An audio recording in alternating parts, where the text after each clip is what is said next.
법정스님 나는 그 독한 흙집이 진정한 수행자의 거처가 되기를 바란다. 야유몽자불입 구무설자당주. 밤에 꿈이 있는 자 들어가지 못하고 입에 혀가 없는 자만이 머무를 수 있다. 침묵의 미덕이 몸에 배야 한다. 서전이라 이름 지은 것은 설해가풍을 상징한다. 입안에 말이 적고 마음에 일이 적고 배 속에 밥이 적어야 한다. 출가 수행자에게는 원래 자기의 절이란 따로 없다.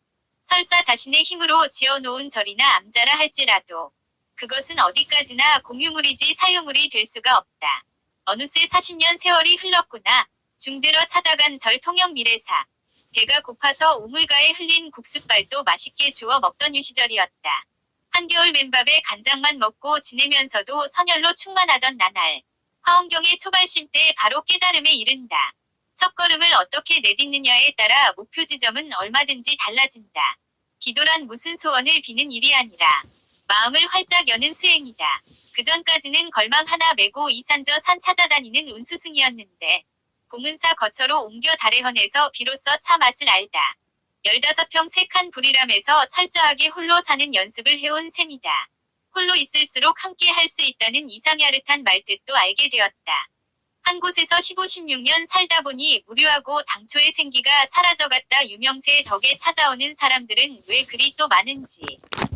난로 굴뚝 터진 모서리에 깃을 치고 사는 박새를 보면서 지내온 내 보금자리를 뒤돌아보았다. 나도 저 박새처럼 무심할 수 있다면 그 어디에도 집착함이 없이 홀가분하게 살겠구나 싶다. 법정 미리 쓰는 유서. 죽음은 어느 때 나를 찾아올는지 알 수 없는 일. 죽음이 언제 어디서 내 이름을 부를지라도 내하고 선뜻 털고 일어설 준비만은 되어 있어야 할 것이다. 아무도 없다 철저하게 혼자였으니까 내 그림자만을 이끌고 휘적휘적 일상의 지평을 걸어왔고 또 그렇게 걸어갈 테니 부를 만한 이웃이 있을 리 없다. 온갖 모순과 갈등과 증오와 살육으로 뒤번범이 된 이 어두운 인간의 촌락. 내가 어리석은 탓으로 저지른 허물을 참회하지 않고는 윤을 감을 수 없을 것 같다. 내가 살아생전에 받았던 배신이나 모함도 그때 한 인간이 순박한 선해지를 저버린 과보라 생각하면 능하 견딜 만한 것이다. 날카로운 면도날은 밟고 가기 어렵나니 현자가 이르기를 구원을 얻는 길 또한 이같이 어려우니라. 가장 중요한 것은 마음으로 보아야 한다는 것을 안왕자는 지금쯤 장미와 사이좋게 지내고 있을까? 출가란 성에 차지 않는 그 모든 것으로부터 벗어나며 거듭거듭 떨치고 일어납니다. 버릇과 타성과 번뇌를 가차없사 절단하는 반야검 지혜의 칼날. 소문난 부호 반거사는 전 재산을 바다인지 호수인지에 버리고 조그만 오막살이로 옮겨 대조리를 만들어내다 팔아 생계 이으면서 딸과 함께 평생 동안 수행한다. 세상 사람들은 돈을 좋아하지만 나는 순간의 고요를 즐긴다. 돈은 사람의 마음을 어지럽히고 고요 속의 본래의 내 모습 드러난다. 탐욕이 없는 것이 진정한 보시여. 어리석음 없는 것이 진정한 자선. 성내지 않음이 진정한 지게이다. 잡념 없음이 진정한 구도다. 악을 두려워하지 않고 선을 추구하지도 않는다. 인연 따라 거리낌 없이 사니 모두가 함께 반야선을 탄다. 빈방에 헐러 앉아있으면 모든 것이 넉넉하고 충만하다. 텅 비어있기 때문에 오히려 옷 가득 찼을 때보다도 더 충만하다. 혼자서 살기 때문에 걸리적거릴 것이 없다. 내가 몸담고 있는 현장에서 그때의 그 삶을 살아갈 뿐이다. 남의 집 새빵 신세를 지면서 여기저기 이사를 다녀야 하는 사람들의 고달프고 쓸쓸한 심정을 얼마쯤은 이해할 것도 같았다. 즉시 현금 갱무 시절. 바로 지금이지 다시 시절은 없다. 사랑하던 남자에게 버림받고 몰져 놓은 한 많은 여인은 아저씨 저는 죽으면 뻐꾸기가 되어 이산저 산으로 날아다니면서 내 하늘 노래하래요. 이런 경우 가난은 주어진 빈궁이 아니라 자신의 분수와 그릇에 맞도록 자기 몫의 삶을 이루려는 선택된 청빈일 것이다. 안빈납도. 버리고 비우는 일은 결코 소극적인 삶이 아니라 지혜로운 삶의 선택이다. 더울 때는 더위 그 자체가 되고 추울 때는 추위 그 자체가 되어야 더위와 추위를 벗어날 수 있다. 휴정선사. 이름 때문에 숨어 살기 어려워. 마음 편히 쉴 곳이 없다. 지팡이 난리도 또 날려서 찾는 산이 깊지 않을까 두렵네. 나는 이곳에 와 지내면서 새삼스레 죽음에 대해서 가끔 생각하게 됩니다. 사람들은 하찮은 것을 위해 자신의 소중한 황금을 마구 낭비하는 불쌍한 사람들이 많다. 그 하찮은 것들로 인해 그들은 하루하루 고통 속에 살다가 처참한 죽음을 맞이한다. 얼어붙은 개울에서 도끼로 얼음장을 깨고 물을 길어와 난로 위에 올려놓는다. 목어의 의미 두 가지. 1. 물고기는 잘 째도 눈을 뜨고 자듯이 수행자는 늘 깨어 있어야 한다. 이 바다에서 그물로 고기를 건져내듯이 고통의 바다에서 괴로워하는 중생들을 법의 그물로 구제하라는 뜻. 거룩한 가난 프란체스코 신부는 형제들이 수도원을 그들이 소유로 삼지 말고 항상 그 속에서 순례자나 나그네처럼 살기를 원했었다. 수행자가 정직과 진실에서 이탈하면 그는 진정한 수행자일 수가 없다. 열린 귀는 들으리라. 한때 무성하던 것이 저버린 이 가을의 텅 빈 들녘에서 끝없이 밀려드는 소리 없는 소리를 자기 시간의 꽃들을. 그는 꽃향기를 맡아본 일도 없고 별을 바라본 일도 없고 누구를 사랑해본 일도 없다 더하기밖에는 아무것도 한 일이 없어. 그러면서도 온종일 나는 착한 사람이다 하고 내고만 있어. 그리고 이것 때문에 잔뜩 교만을 부리고 있어. 그렇지만 그건 사람이 아니야 버섯이야. 가장 중요한 것은 눈에는 보이지 않아. 잘 보려면 마음으로 보아야 한다. 눈뜬장님 안 되려면. 너희들은 헝겊으로 만든 인형 하나 때문에도 시간을 허비하고 그래서 그 인형이 아주 중요한 것이 돼버려. 그러니까 누가 그걸 뺏으며 우는 거야. 삶은 한 조각 구름이 일어나는 것이요. 죽음은 한 조각 구름이 쓰러지는 것. 우주의 근원을 넘나드는 사람에겐 죽음 같은 게 아무것도 아니야. 죽음도 삶의 한 과정이니까. 그들이 우리 고장에서 대부분의 불을 만들어 내는 사람들인데 어째서 그들이 문화적인 불을 나누어 가지는 일에서는 제외되어야 한단 말인가. 어떤 일이 일어나도 당신이 할 수 있는 한 최선을 다하라. 마음의 평정을 잃지 말라. 집 식사 옷차림을 간소하게 하고 번잡스러움을 피하라. 날마다 자연과 만나고 발밑의 땅을 느껴라. 농장 일이나 산책 힘든 일을 하면서 몸을 움직여라. 나는 가난한 탑발승이요. 내가 가진 거라고는 물레와 교도소에서 쓰던 밥그릇과 염소젓 한 깡통 허름한 유포 6장 수건 그리고 대단치 않는 평판 이것뿐이요. 우리의 소유관념아 때로는 우리들의 눈을 멀게 한다. 그래서 자기의 분수까지도 돌볼 새 없이 들뜬다. 그러나 우리는 언젠가 한 번은 빈손으로 돌아갈 것이다. 하고 많은 물량일지라도 우리를 어떻게 하지 못할 것이다. 15세기 인도의 영적인 스승 카비르. 버시어 어디 가서 나를 찾는가? 나는 그대 곁에 있다. 내 어깨가 그대의 어깨에 기대어 있다. 절이나 교회에서 나를 찾으려 하지 말라. 그런 곳에 나는 없다. 인도의 성스러운 불탑들 속에도, 회교의 찬란한 사원에도 나는 없다. 어떠한 종교 의식 속에서도 나를 찾아낼 수 없으리라. 다리를 꼬고 앉아 요가 수행을 할지라도, 채식주의를 엄격히 지킨다 할지라도 그대는 나를 찾아내지 못하리라. 그대가 진정으로 나를 찾고자 한다면 지금 이 순간을 놓치지 말라. 바로 지금 이 순간에 나를 만날 수 있으리라. 버시어 나에게 말해다오. 무엇이 신인가를. 신은 숨속의 수민이라. 본래의 진실한 마음을 지키는 것이 제일 가는 정진이다. 카비르 시. 물속에 사는 물고기가 목말라 한다는 말을 듣고 나는 웃는다. 진리는 그대 집안에 있다. 그러나 그대 자신은 이것을 알지 못한 채 이 숲으로 저 골짜기로 쉴 새 없이 헤매고 있다. 여기 바로 이자라에 있는 진리를 보라. 그대가 원하는 곳이면 어디든지 가보라. 이 도시로 저 산속으로. 그러나 그대 자신이 영혼을 찾지 못한다면 세상은 여전하 환상에 지나지 않으리. 많은 신이 존재할 때 세상은 보다 풍요로워질 것이다. 무엇 때문에 단 하나의 신한테만 매달려야 한단 말인가. 부처는 분노하고 질투하며 복을 주었다 거두었다 하는 그런 신이 아니다. 백낙천 백거이가 선사에게 묻다. 불교의 근본이 무엇입니까? 나쁜 짓 하지 말고 착한 일을 행하시오. 그런 건 3살 난 어린애도 다 알고 있지 않습니까? 그렇소 3살 먹은 어린애도 다 알고 있지만 80노인일지라도 행하기는 어려지요. 생사사대 무상신소. 지금 살고 있는 이것이 바로 생사입니다. 한순간이라도 정신 차리지 않으면 이리저리 흔들리고 종잡을 수 없는 것이 생사입니다. 무상이 신속함이니라.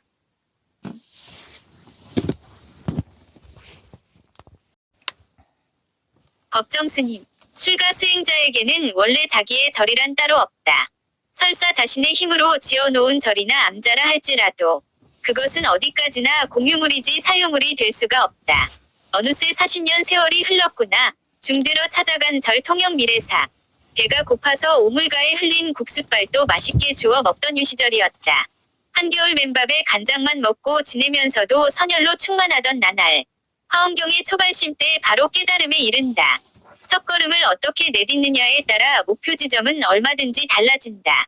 기도란 무슨 소원을 비는 일이 아니라 마음을 활짝 여는 수행이다. 그전까지는 걸망 하나 메고 이산저 산 찾아다니는 운수승이었는데 봉은사 거처로 옮겨 달해헌에서 비로소 차 맛을 알다. 15평 3칸 불이람에서 철저하게 홀로 사는 연습을 해온 셈이다. 홀로 있을수록 함께 할 수 있다는 이상야릇한 말뜻도 알게 되었다. 한 곳에서 15, 16년 살다 보니 무료하고 당초의 생기가 사라져갔다. 유명세의 덕에 찾아오는 사람들은 왜 그리 또 많은지.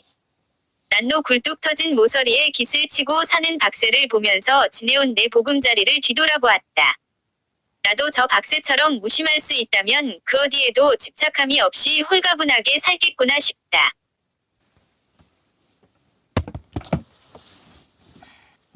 법정 구산 방장스님 기한지 한내 발도심 FA 다오신.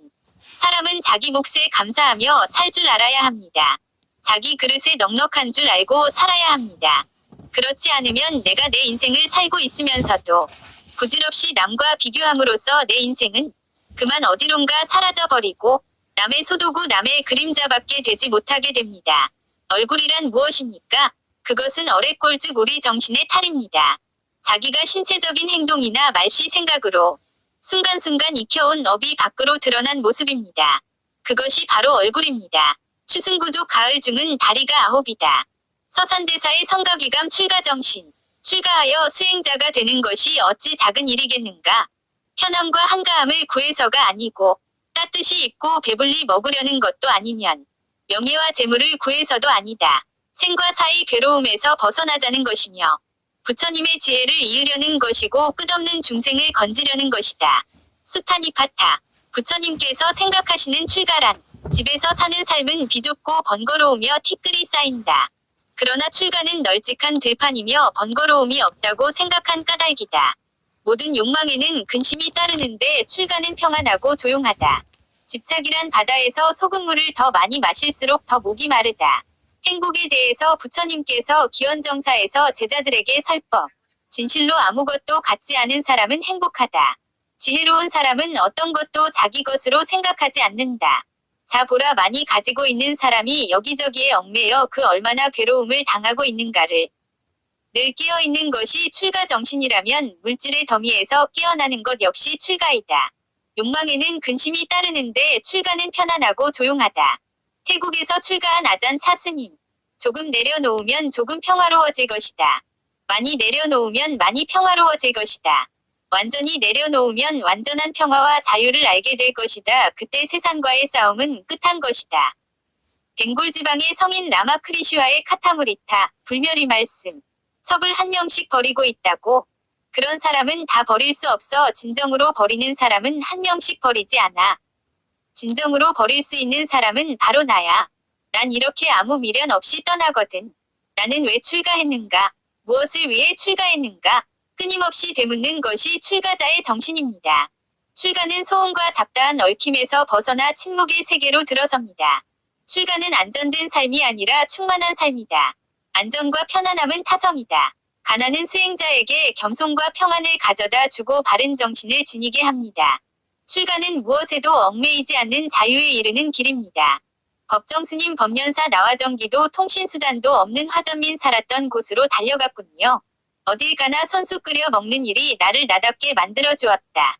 해가 뜨면 밖에 나가 일하고, 해가 지면 방에 들어가 쉬고, 우물 파서 물 마시고, 밭을 갈아 먹고 사니? 누가 오다스리건 그게 무슨 상관이냐?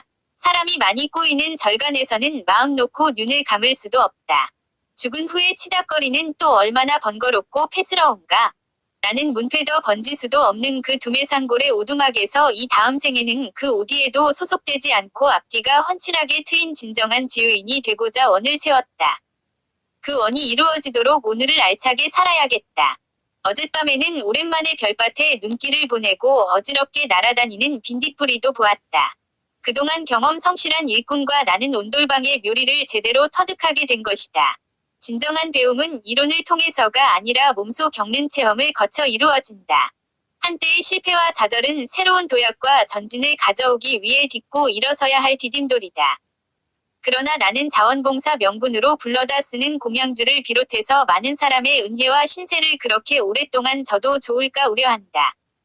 베품의 은혜 시은을 많이 입게 되면 그 타성에 젖어 정진이 소홀해진다는 사실을 명심해야 한다.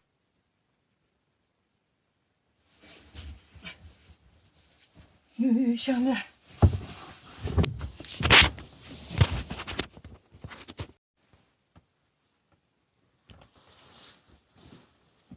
법정 구산 방장스님 기한지 한내 발도심 FA 다오신.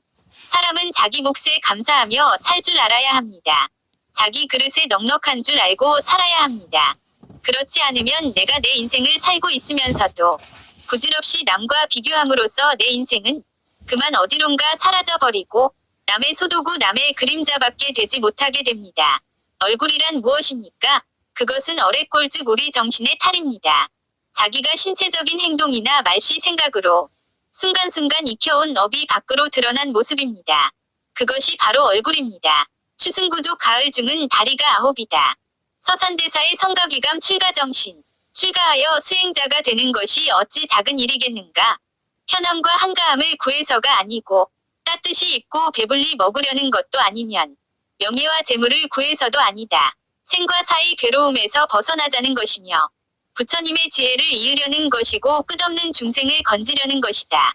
수타니파타. 부처님께서 생각하시는 출가란 집에서 사는 삶은 비좁고 번거로우며 티끌이 쌓인다. 그러나 출가는 널찍한 들판이며 번거로움이 없다고 생각한 까닭이다. 모든 욕망에는 근심이 따르는데 출가는 평안하고 조용하다. 집착이란 바다에서 소금물을 더 많이 마실수록 더 목이 마르다. 행복에 대해서 부처님께서 기원정사에서 제자들에게 설법. 진실로 아무것도 갖지 않은 사람은 행복하다. 지혜로운 사람은 어떤 것도 자기 것으로 생각하지 않는다. 자 보라 많이 가지고 있는 사람이 여기저기에 얽매여 그 얼마나 괴로움을 당하고 있는가를.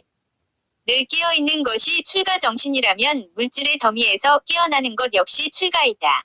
욕망에는 근심이 따르는데 출가는 편안하고 조용하다. 태국에서 출가한 아잔 차스님. 조금 내려놓으면 조금 평화로워질 것이다. 많이 내려놓으면 많이 평화로워질 것이다. 완전히 내려놓으면 완전한 평화와 자유를 알게 될 것이다. 그때 세상과의 싸움은 끝한 것이다. 벵골 지방의 성인 라마크리슈와의 카타무리타, 불멸의 말씀. 첩을 한 명씩 버리고 있다고. 그런 사람은 다 버릴 수 없어. 진정으로 버리는 사람은 한 명씩 버리지 않아. 진정으로 버릴 수 있는 사람은 바로 나야. 난 이렇게 아무 미련 없이 떠나거든. 나는 왜 출가했는가? 무엇을 위해 출가했는가? 끊임없이 되묻는 것이 출가자의 정신입니다. 출가는 소음과 잡다한 얽힘에서 벗어나 침묵의 세계로 들어섭니다. 출가는 안전된 삶이 아니라 충만한 삶이다. 안전과 편안함은 타성이다. 가난은 수행자에게 겸손과 평안을 가져다 주고 바른 정신을 지니게 합니다. 출가는 무엇에도 얽매이지 않는 자유에 이르는 길입니다. 법정스님 법련사 나화정기도 통신수단도 없는 화전민 살았던 곳으로 달려갔군요. 어딜 가나 손수 끓여 먹는 일이 나를 나답게 만들어 주었다. 해가 뜨면 밖에 나가 일하고, 해가 지면 방에 들어가 쉬고, 우물 파서 물 마시고, 밭을 갈아 먹고 사니? 누가 다스리건 그게 무슨 상관이냐? 사람이 많이 꼬이는 절간에서는 마음 놓고 눈을 감을 수도 없다. 죽은 후에 치닥거리는 또 얼마나 번거롭고 패스러운가. 나는 문패더 번지수도 없는 그 두매상골의 오두막에서 이 다음 생에는 그 어디에도 소속되지 않고 앞뒤가 훤칠하게 트인 진정한 지유인이 되고자 원을 세웠다. 그 원이 이루어지도록 오늘을 알차게 살아야겠다. 어젯밤에는 오랜만에 별밭에 눈길을 보내고 어지럽게 날아다니는 빈딧불이도 보았다. 그동안 경험 성실한 일꾼과 나는 온돌방의 묘리를 제대로 터득하게 된 것이다. 진정한 배움은 이론을 통해서가 아니라 몸소 겪는 체험을 거쳐 이루어진다. 한때의 실패와 좌절은 새로운 도약과 전진을 가져오기 위해 딛고 일어서야 할 디딤돌이다. 그러나 나는 자원봉사 명분으로 불러다 쓰는 공양주를 비롯해서 많은 사람의 은혜와 신세를 그렇게 오랫동안 져도 좋을까 우려한다. 베품의 은혜 시은을 많이 입게 되면 그 타성에 젖어 정진이 소홀해진다는 사실을 명심해야 한다.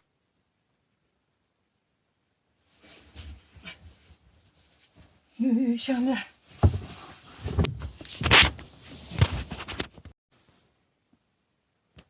송광사 불이람 비구 법정스님 BQFA 등 행장 프로필 소개합니다. 1932년 전라남도 해남 우수영에서 태어났다. 한국전쟁의 비극을 경험하고 인간의 선해지와 삶과 죽음에 고뇌하며 진리의 길을 찾아 나셨다. 1956년 통영 미래사와 지리산 쌍계사에서 효봉스님을 은사로 모시고 수행자의 기본을 다진 후 삼위계를 받았다.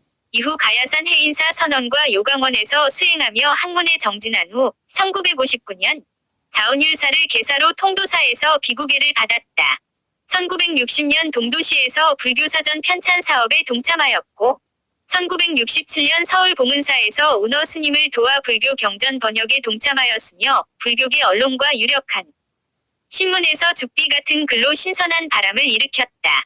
1973년 한석현, 장준하 등과 함께 민주수호 국민협의회를 결선하여 민주화 운동에 참여하였다. 1975년 젊은 목숨을 앗아간 제2인혁당 사건을 목격한 스님은 큰 충격을 받아 그해 10월 본래 수행자의 자리로 돌아가기 위해 송광사 뒷산에 불이람을 짓고 무소요 사상을 설파하며 자기다운 질서 속에 텅 빈 충만의 시기를 보낸다.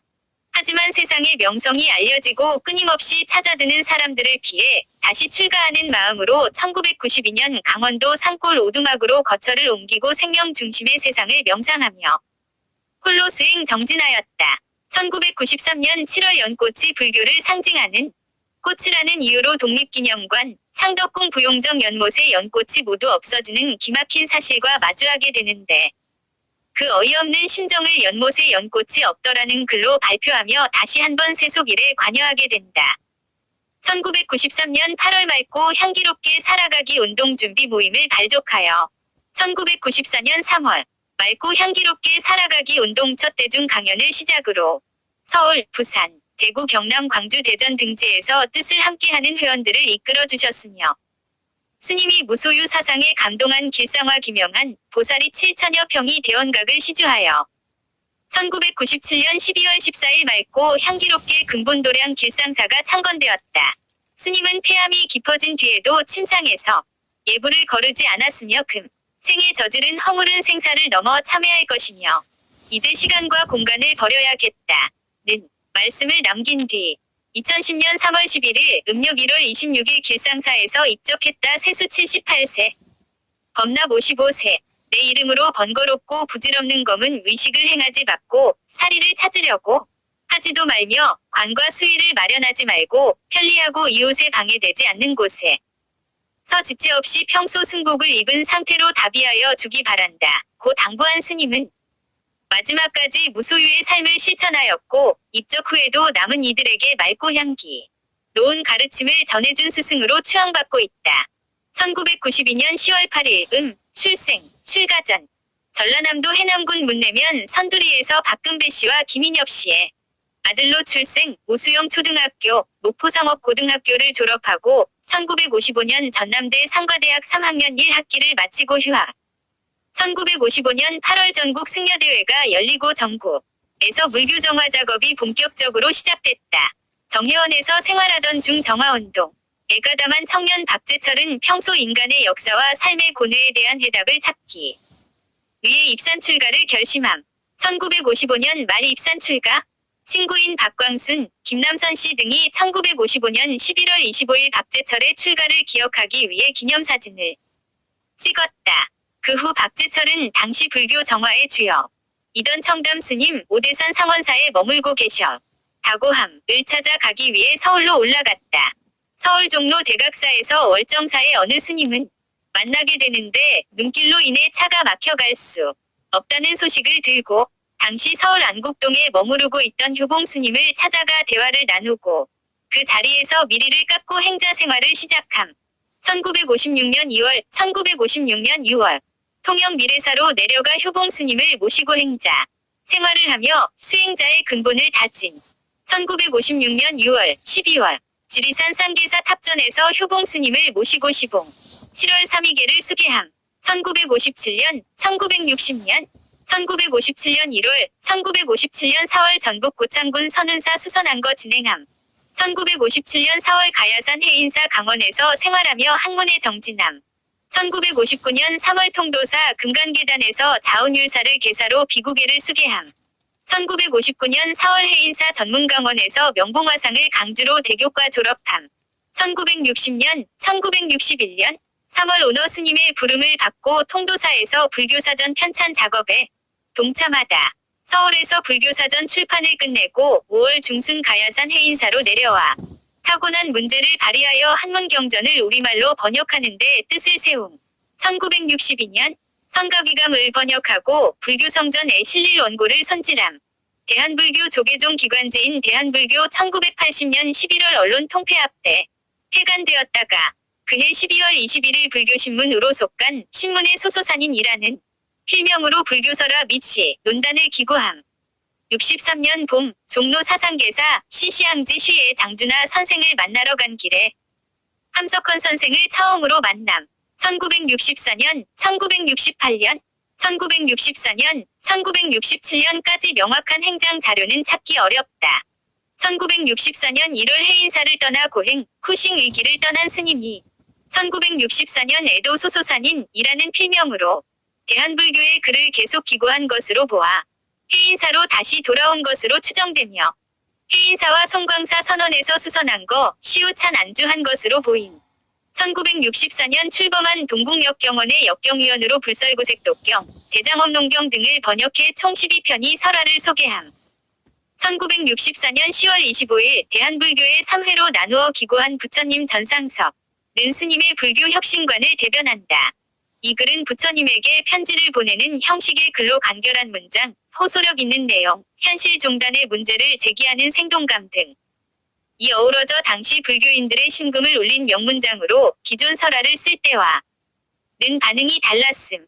67년 68년에는 해인사 강원에서 강사를 맡아 활동하면서 1968년 삼천배에 대한 굴신운동, 글로 인해 서울로 옮겨 불교신문 논설위원, 동국역경원에 참여함. 1969년 서울 봉은사 판전 아래 달의헌이라는 편액을 걸고 다인과 교류하며 차 맛을 알아간다. 오너 스님의 요청에 의하여 동국역경원 개설에 참여하였던 스님은 역경위원, 편찬부장으로 활동하며 법화경, 수타니파하타 등 경전을 한글로 번역하는 작업의 중추적 역할을 담당함. 1971년 3월 월간문예지 현대문학 애수필 무소유를 발표함. 함석헌 선생을 비롯하여 양심과 용기의 상징인 이병린 변호사, 신교계의 큰어른인 한신대의 김재준 목사, 당대의 사학자인 청관우 선생이 주축이 되어 4월 19일 서울 대성빌딩에서 민주수호국민협의회가 결성되었으며 법정 스님은 불교계를 대표해서 운영위원으로 참가함. 1972년 서경수 동국대 교수 등과 함께 우리말 불교성전을 출간함. 한문을 모르는 사람들도 한글로 불경을 읽게 되었다. 기복신앙에 젖어있던 사람들이 불교가 어떤 종교인지 알 수 있게 된 것이다. 그러나 책에는 스님의 이름자를 넣지 않았다. 팔만대장경을 새긴 사람들이 어디 자기 이름 새겼던가 하여 결국 저자 대신에 불교편찬위원회라는 이름이 붙였다. 스님의 첫 저서 영혼의 모음을 발간함. 1972년 4월 월간지 샘터에 처음으로 글을 연재함. 73년 대한불교 조계종 기관지인 불교신문사 주필역임 한석헌, 장준하 등과 함께 유신철폐, 개헌 서명운동을 참여하며 함석헌의 시아래 소리 편집위원으로 참여함. 1975년 4월 8일 인민혁명당 재건위원회 사건으로 체포된 도혜종 등 8명이 대법원에서 사형 판결을 받고 판결을 받은 지 채 하루가 지나지 않은 1975년 4월 9일 새벽에 형이 집행되어 사망하는 것을 목격한 스님은 엄청난 충격을 받고 4월 19일 조계산 송광사 산중빈 임자터 자정암터를 둘러보고 온다. 이후 8월 1일 장준하 선생이 경기도 포전 약사봉에서 추락사로 사망한다. 그때까지 늘 일선에 있던 스님은 1975년 10월 죄 없는 그들을 우리가 죽인 거나 다름이 없다 고 자책하며 송광사 자장암터에 불이람을 짓고 독서와 수행 그리고 원고지를 통해서 홀로 있으면서도 대중과 함께하는 비폭 력운동을 전개함. 1976년 4월 스님의 대표적인 저서인 무소유를 발간함. 1984년, 1987년 송광사 수련원 원장을 역임한다. 1971년부터 구산 스님이 시작한 송광사 선 수련회는 법정 스님이 수련원장을 맡으면서 크게 확산됨. 또한 경전 읽기 모임의 지도 법사를 맡아 독송 교재로 하엄경 보현행원품을 번역하여 나누는 기쁨 보현행원품 1981년을 발행함. 1987년, 1990년 보조사상연구원 원장을 역임한. 1987년 말 미국 LA 송광사 문원 고려사에서 김영한 여사, 1999년 작고, 가봉. 정스님의 무소유와 샘터에서 출간되는 스님의 저서를 읽고 한 생각을 일으켜 자신의 소유인 대원각 부지 일체를 법정 스님에게 기증할 뜻을 밝힌다. 그러나 스님은 평생 주지 노릇을 해본 일도 없고 앞으로도 주지가 될 생각이 없다며 완곡하게 사양함. 1992년 4월 19일 저작 활동으로 명성이 높아져 끊임없이 찾아드는 실람들로 인하여 다시 출기하는 마음으로 정든 불이람을 뒤로하고 강원도 오대산 중턱정기 도 들어오지 않는 오두막으로 거처를 옮기고 수류산방이란 현판을 달고 홀로 수행정진함. 1993년 7월 연꽃이 불교를 상징하는 꽃이라는 이유로 독립기념관, 경복궁 경회로 상덕궁 부용정 연못의 연꽃이 모두 없어지는 기막힌 사실과 마주하게 된 스님은 그 어이없는 심정을 동아일보 칼럼 연못에 연꽃이 없더라 글로 발표하며 정부의 종교 편향 정책을 지적함. 1993년 8월 순수 시민운동으로 맑고 향기롭게 살아가기 운동을 송광사 말사 인종로 법련사에서 주창하고 주변에 뜻있는 이와 함께 준비 모임을 가진. 1993년 10월 10일 프랑스 최초의 한국 사찰인 파리 토르시 주택가의 송광사 파리 분원 길상사 프랑스 명칭은 명상의 집을 개원한다. 유럽 순례 도중 프랑스 파리에서 만난 불자 교포들과 유학생들의 어려운 형편을 보고 제불화가들과 함께 뜻을 모아 법당을 마련하는데 나섬. 1994년 1월 13일 맑고 향기롭게 살아가기 운동 추진위원 모임을 처음으로 법련사 에서 가지고 마음을, 세상을, 자연을 맑고 향기롭게 로 운동의 주제로 각 실천 방안을 선정한다. 3월 4일 법련사 영산대법전 불사 관계로 맑고 향기롭게 살아가기 운동본부 사무실을 종로구 운리동의 오피스텔로 이전하여 개원함. 살아가기 운동본부 사무실을 종로구 운리동의 오피스텔로 이전하여 개원함. 1994년 3월 26일 살아가기 운동본부 선포 기념행사로 서울 양재 구룡사에서 법정 스님과 함께하는 실천 큰 모임 출발 맑고 향기롭게 대중 법문을 개최함. 1995년 6월 13일 맑고 향기롭게 살아가기 운동이 조용히 정착되면서 김영한 여사가 대원각을 법정 스님께 기증하겠다는 뜻을 4차례나 거절해오던 법정 스님은 주변 사부대 중에 간청을 수락하여 맑고 향기롭게 모임을 지속적으로 후원하기 위한 근본도량으로 개원하겠다는 의지를 천명하며 6월 13일 그터와 일체 건물을 대한불교 조계종 송광사 분원 대법사로 등록하고 현문 스님을 주지로 취임함. 1996년 12월 회원이 늘어나고 후원금이 들어오면서 모임의 공신이 필요하다는 건의에 따라 맑고 향기롭게 살아가기 운동 모임을 비영리 사단법인으로 인가를 받음으로 맑고 향기롭게 이사장으로 취임. 이때 스님은 부들이 이사장이라는 세속 지위를 받았으나 서류상의 직책일 뿐이라며 이사장 대신 회주라는 호칭을 사용함. 1997년 1월 29일 대법사를 맑고 향기롭게 근본도량 길상사로 이름을 바꾸어 등록하고 길상사 창건 준비인 모임을 구성함. 2월 14일 길상사 초대주지로 청학스님이 취임하여 9월부터 12월까지 수십 년간 한식당으로 운영되었던 흔적을 일소하고 주요 건물을 극락전, 설법전, 범종각 요사체 시민선언 등으로 개조하는 도량정비 불사에 박차를 가함. 1997년 12월 14일 맑고 향기롭게 근본도량 길상사 창건 법회를 봉행한다. 김수환 추기경을 비롯하여 월주스님, 조계종 총무원장, 관흥스님, 직지사 조실, 장익 카톨릭, 주교, 박청수 원불교 교무 등 종교계 원로 지도자가 참석하여 길상사의 창건을 축하함.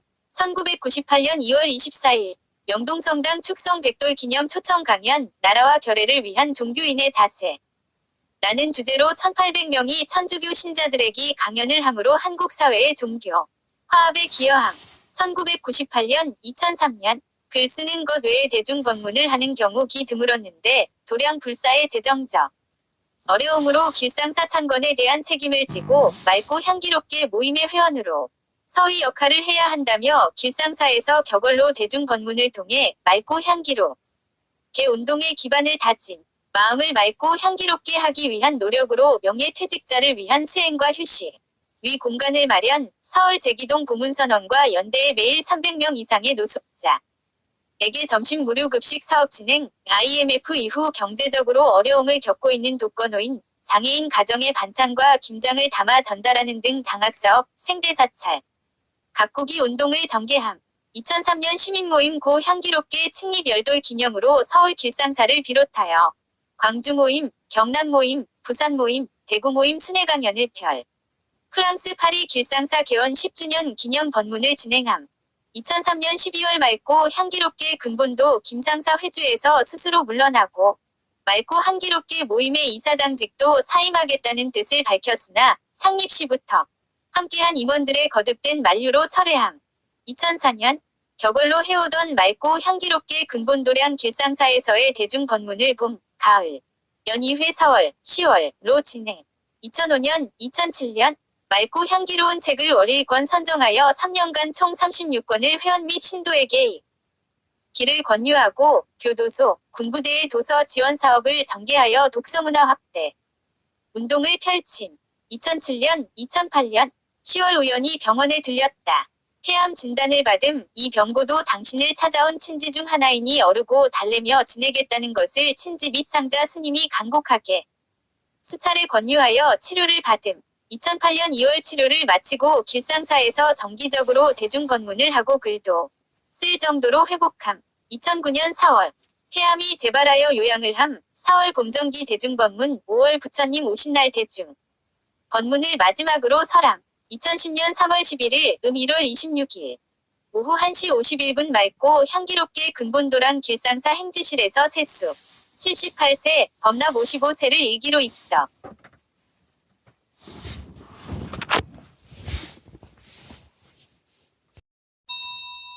법정 스님, 일욕망에는 근심이 따르는데 출가는 편안하고 조용하다.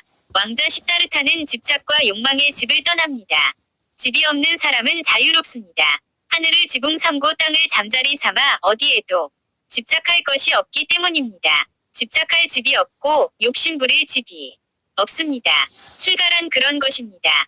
괴로움의 원인은 집착입니다. 자식에 대한 집착, 살림에 대해 집착, 복잡해진 관계에 대한 집착, 재산에 대한 집착, 명예에 대해 집착, 이런 것들 때문에 괴로움이 차지옵니다. 출가란 집착의 욕망의 집에서 벗어나는 일입니다. 그런 의미에서 여행이 필요합니다. 일상의 굴레에서 벗어나 다른 세상으로 간다는 것은 매우 중요한 일입니다. 집을 떠났다가 언젠가는 영영 그 집으로 돌아가지 못할 날이 올 것입니다. 도중에 마주치는 사건 사고 때문만이 아닙니다.